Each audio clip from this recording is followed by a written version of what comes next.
Hello guys, in this video I'm gonna show you how to add friends in College Football 27.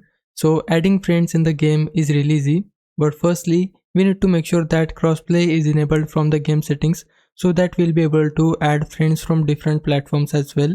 So suppose if you're on PlayStation, then you'll be able to add friends from Xbox if you have crossplay enabled and vice versa. So to enable the crossplay, we need to go to settings from bottom.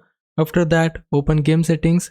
Now press R1 or RB to go to the crossplay tab, and if it is turned off, then we just have to toggle it on like this. Once you have crossplay enabled, then we just have to go back from here, then press touchpad on PlayStation or the view button on Xbox.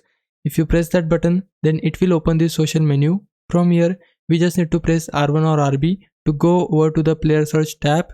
Now on this tab, we just have to search for our friend's AID, and if you don't know your friend's AID, then ask your friend to open the same menu, and at the top right they can find their AID. Like you can see, this is my AID. Once you got your friend's AID, just open the search bar and then type your friend's AID.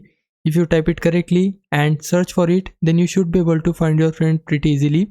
Now we have to add them. For that, press cross on PlayStation or A on Xbox, then the friend request will be sent, and once your friend accepts your request, they should be able to invite you into any of the play mode from here. So this is the way to add friends in College Football 27. Hope this helps. Leave a like and subscribe my channel. For now, thanks for watching.